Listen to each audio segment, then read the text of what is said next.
Hello dear students, welcome back to the GDC Live. So in the series of Toppers Talk, today we have with us all over India rank 4th holder Rehan. Rehan, welcome to the GDC Live, and first of all a big congratulations to you for your result, for your dream comes true situations. So how's the feel?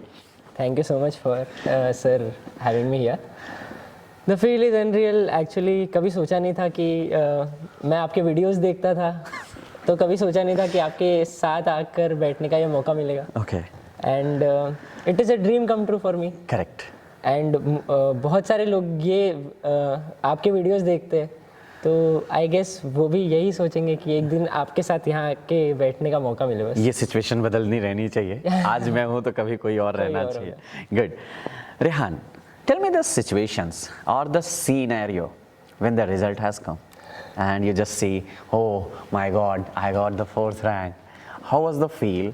What was the situations? Because this is the moment for the happiness. Yes. And a lot of happiness.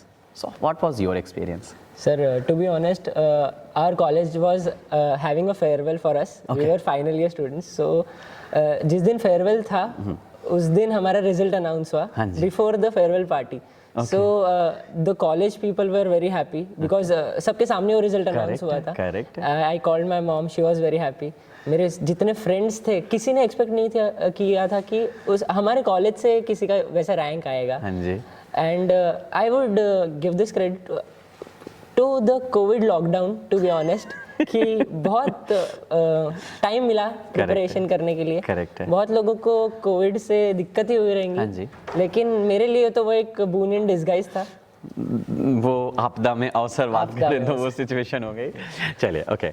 Rehan, now this is the moment of happiness. But शुरुआत हमारी होती है आपके beginning से, आपके struggle की शुरुआत से, क्योंकि जीपैट की प्रिपरेशन एक दिन एक महीने का है नहीं.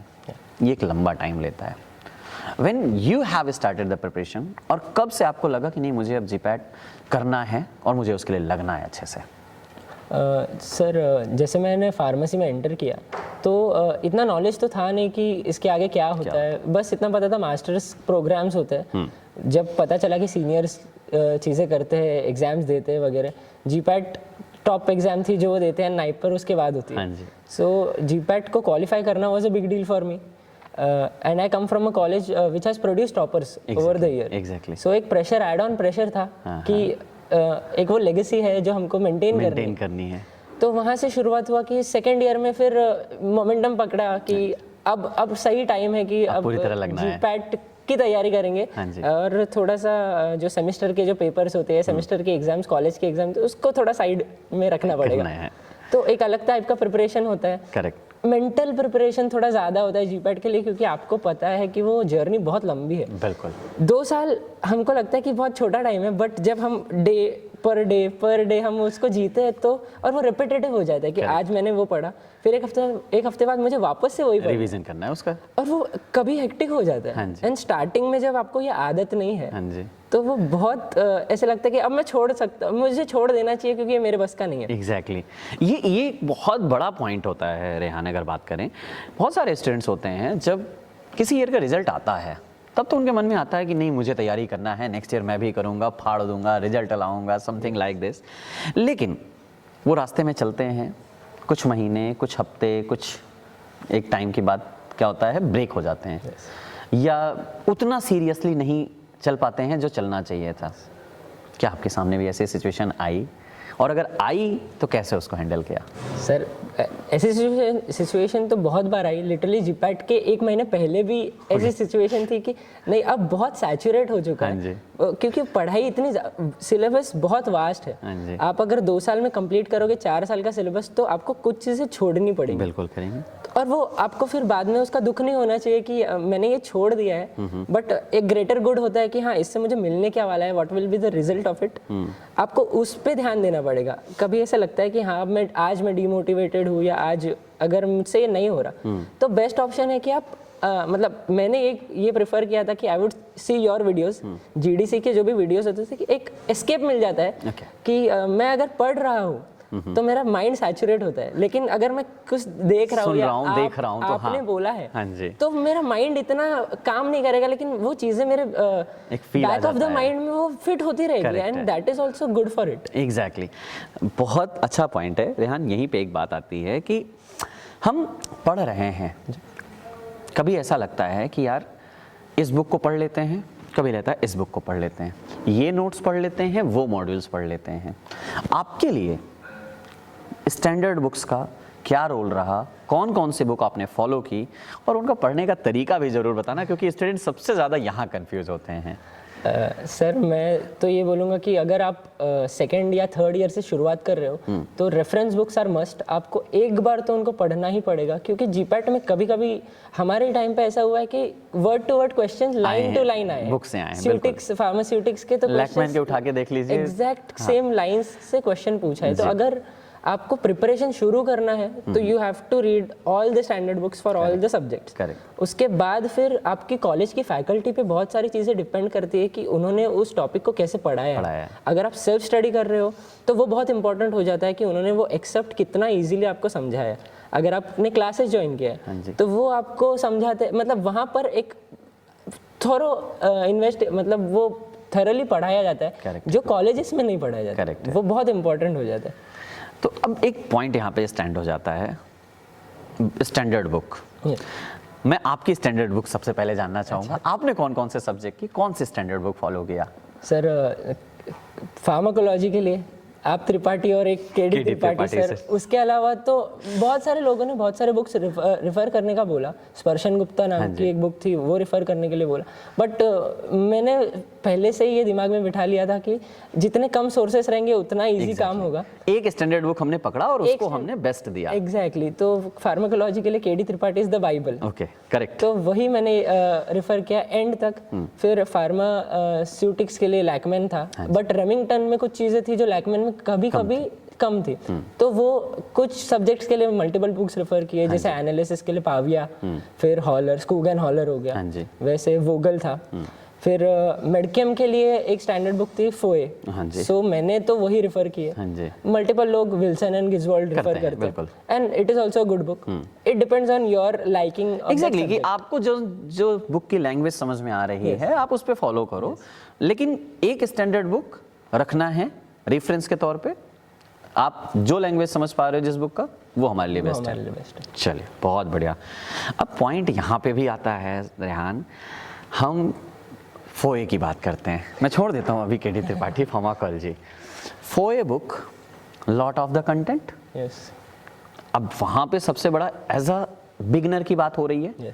जो 4th सेमेस्टर का स्टूडेंट है या 5th सेमेस्टर में जस्ट अभी पहुँचा है, और वहाँ पे उसको कह दिया जाए फोए पढ़ लो और जीपैट की तैयारी करो, एक बहुत बड़ा पॉइंट माइंड में आता है कि क्या पढ़ूं और क्या ना पढ़ूं, क्या इंपॉर्टेंट है क्या नहीं इंपॉर्टेंट है। ये सिचुएशंस खड़ी हो जाती है। आपको एक्चुअली उस बुक को पढ़ने का एक तरीका क्या था? सर अगर मैं मेडिसिनल केमिस्ट्री की बात करूंगा तो मैं ये कहूँगा कि आपके फार्माकोलॉजी के कॉन्सेप्ट्स बहुत क्लियर होने चाहिए। करेक्ट। अगर आपको ये नहीं पता कि क्लासिफिकेशन ऑफ ड्रग्स क्या है तो आप मेडिकेम शुरू नहीं कर सकते। अगर आपको क्लासिफिकेशन पता है तो मेडिकेम आपके लिए काइंड ऑफ इजी हो जाता है कि आपको पता है ये ड्रग इस क्लास का है, अब मैं इस क्लास के ड्रग्स को पढ़ सकता हूँ। और फिर बात आती है स्ट्रक्चर एक्टिविटी रिलेशनशिप की। अगर आपको वो आता है, अगर आपने वो अच्छे से रीड कर लिया, एक बिगनर के लिए भी if you just read it once, तो आपको समझ में आएगा कि ओके ये ड्रग के अगर मैं मॉडिफिकेशंस कर रहा हूँ, अगर जो मॉडिफिकेशन फोए में दिए हुए हैं वो कैसे ड्रग के एक्शन को डिटरमाइन कर रहे हैं। तो as a beginner I would suggest कि रीड थिंग्स वंस। अगर नहीं उसको समझ आ रहा है तो there is a lot of content that you can get help from. Exactly. चलिए, बहुत बढ़िया। अब बुक पढ़ लिया, नॉलेज मिल गया, now it's time to analyse your preparation. Test देने की बारी आती है। डेफिनेटली। कितना टेस्ट दिया और एक्चुअली टेस्ट देने का क्या बेनिफिट आपको सबसे ज़्यादा समझ में आया? सर यहाँ पर मैं तो इस सबसे पहले जीडीसी को थैंक्स करना चाहूँगा कि जब मैंने शुरुआत की तो जो डेली टेस्ट जो होते हैं, जो फ्री डेली टेस्ट होते हैं, उससे तो आई वुड टेल कि सबको लेना चाहिए वो, क्योंकि 50% ऑफ द सिलेबस मैंने वहीं से रीड किया है, वहीं से मुझे समझा है कि ऐसे टाइप के क्वेश्चंस आते हैं। आप पढ़ रहे हो, आपके पास एक डायरेक्शन होना चाहिए कि आप कहाँ पढ़ रहे हो और मतलब उस पढ़ाई में से किस टाइप के क्वेश्चंस आएंगे।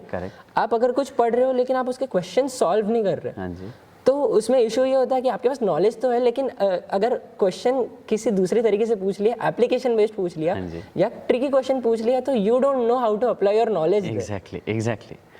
और ये चीज़ हमें देखने को मिलता है, और इस बार भी जीपैट में हमें यही देखने को मिला कि क्वेश्चंस। अच्छा, आपका ओवरव्यू लेता हूँ। आपके नज़र में इस बार का जीपैट 2022 का पेपर क्या था? टफ था या डिफरेंट था? क्योंकि दोनों अलग चीज़ें हैं। Sir, I would wholly and solely say कि बहुत डिफरेंट पेपर था। टफ नहीं था? टफ नहीं था, टफ बिल्कुल नहीं था। क्योंकि एक मिथ बना हुआ है ना कि इस बार बहुत टफ पेपर आया था। नहीं, बिल्कुल नहीं। सबसे इजी पेपर मैं बोलूंगा अगर एनालाइज करूं, बट सबसे डिफरेंट पेपर भी है। एग्जैक्टली। डिफरेंट क्यों? क्योंकि एक एनटीए का पैटर्न अगर हम समझते हैं और एक थोड़ा सा ओवरव्यू पे जाते हैं, तो मुझे याद आता है जीपैट 2014 का पेपर, 2014 का पेपर भी सेम पैटर्न पे था। Statement wise, PQRS wise, match the statement, something like this type से। और इस बार भी वही। तो कहीं ना कहीं आपको बेनिफिट किस चीज़ का हुआ कि आज रेहान की 4th रैंक है?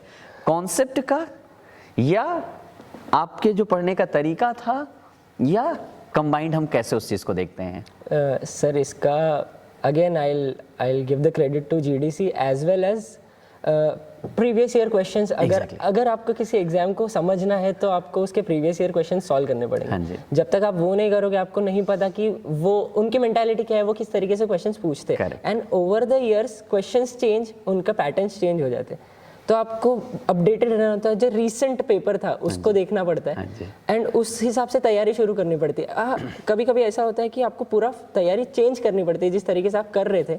अगर वो स्ट्रैटेजी वर्कआउट नहीं कर रही है टेस्ट सीरीज में जो आपने लिए है, तो आपको आपकी स्ट्रैटेजी चेंज करनी पड़ेगी। करेक्ट है। और वहाँ पर आ जाता है कि कि मैंने ये टेस्ट दिया, इसमें कुछ आंसर्स थे जो कहीं मैंने रीड नहीं किए, तो आपको वो कंसिस्टेंटली नए चीज़ें आपको पता चलती रहेगी। You have to note it down. बिल्कुल, वो चीज़ें हमें करना है, नोट करना है। चलो, नोट करने की बात आती है। एक होता है पढ़ने का तरीका। कुछ लोग होते हैं कि लाइक चीज़ों को पढ़ लिया, याद हो गया। कुछ लोग होते हैं नहीं, हर चीज़ को लिख के पढ़ना है। आप किस क्लास में हैं और उस चीज़ का कितना आपको बेनिफिट मिला? सर, मैं बोलूँगा कि मैं वो हाफ एंड हाफ हूँ। ओके। कुछ चीज़ें मुझे बहुत अच्छे से याद रह जाती है, एक बार पढ़ लिया या कहीं से सुन लिया। एंड कुछ चीज़ें मैं जानबूझ के लिखता हूँ क्योंकि I like to make my own notes. Okay. तो मेरी स्ट्रैटेजी वही थी कि I combined my notes from medicinal chemistry as well as pharmacology, ताकि मुझे एंड में जाकर ये ना करना पड़े कि मुझे फार्माकोलॉजी कहीं और से पढ़ना है, 4 बुक्स है, फिर मेडिसिनल केमिस्ट्री कहीं और से पढ़ना। I had ample amount of time to make my own notes and I have made ample amount of notes. हमने मिक्सअप कर दिया और एक कंबाइंड बना के मुझे कहीं जाना ना पड़े। एग्जैक्टली। मीन्स हमारा फाइनली रिवीजन के लिए भी हमें कुछ और ज़्यादा सोचना ना पड़े। बहुत बढ़िया। Now Rehan, there is the next point जहाँ पे एक सबसे ज़्यादा पहले स्टूडेंट्स का प्रॉब्लम आता है।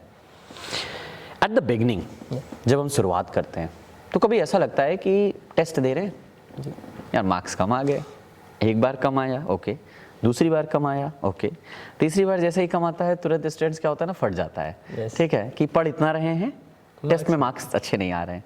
आपके साथ कभी ऐसा हुआ, और अगर हुआ तो क्या सिनेरियो था उस समय? सर, जीपैट के 1 मिनट पहले तक ये मेरी हालत थी। आई गेस सबकी हालत यही होती है। हाँ जी। कि आपको लगता है कि आपके पास इन डेप्थ नॉलेज है उस सब्जेक्ट मैटर का, बट कभी लेकिन मतलब जिस टेस्ट में मैंने GDC के लिए अप्लाई किया था, आपके पास नए तरीके हैं हमको सरप्राइज करने के लिए कि हाँ आपने ये पढ़ा है लेकिन आपने ये नहीं पढ़ा है। Exactly. And there is lot more that you don't know. बिल्कुल। And that knowledge doesn't end, it will never end. But the thing is कि आप अगर आपके कंसेप्ट पे फोकस्ड हो, आपका कंसेप्ट अगर बहुत क्लियर है, तो इट डजंट मैटर आप कोई भी टेस्ट दो, कहीं का भी टेस्ट दो, कोई दिक्कत नहीं, एग्जैक्ट एग्जाम दो, हाँ जी, आंसर बदल लेने वाला। एग्जैक्टली। मीन्स क्योंकि कॉन्सेप्ट अगर हमने बिल्डअप किया, और स्टूडेंट्स एक्चुअली सबसे ज़्यादा यही थोड़ा सा फोकस लैक होता है।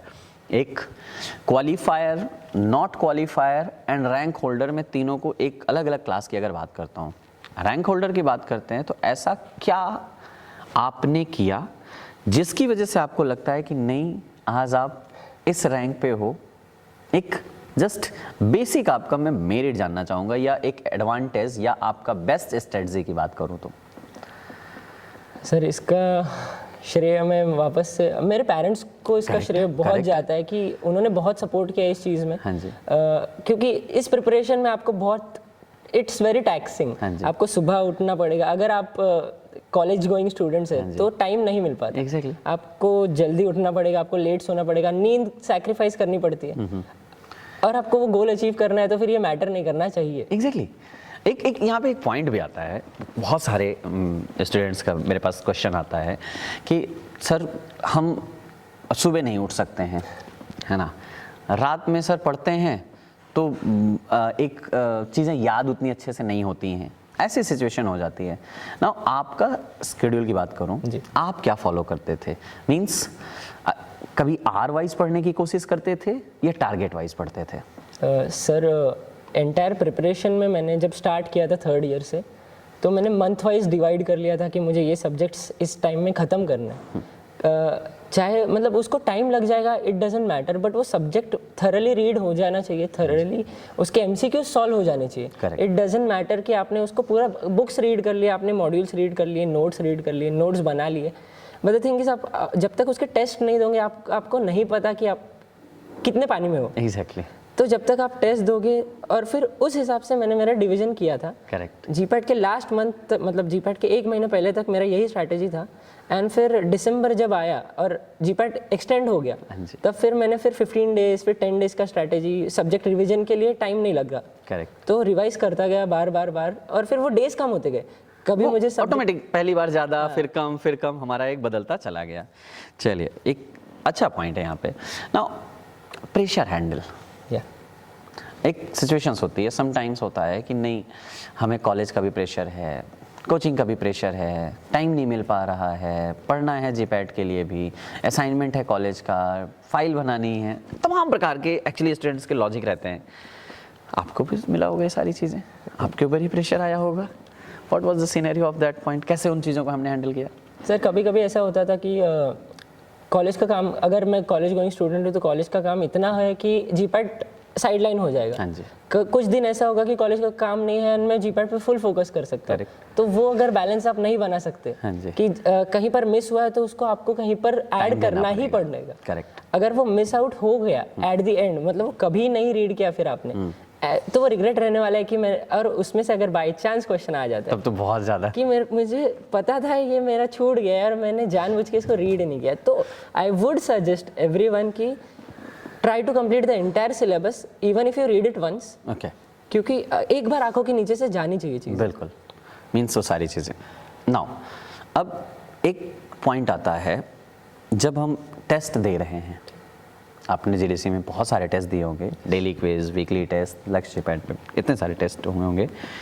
इन टेस्ट का एग्जैक्टली क्या बेनिफिट रहा, मैं बात करूँ अगर तो एक्सप्लेनेशंस का कुछ भी पॉइंट, कैसा क्या आपके लिए हेल्प हुआ? डेफिनेटली मैंने ऐसा कोई प्लेटफॉर्म नहीं देखा है जो इतना इन डेप्थ, एक तो इतने सारे टेस्ट देता है, हाँ जी, एंड इतना इन डेप्थ एक्सप्लेनेशन देता है।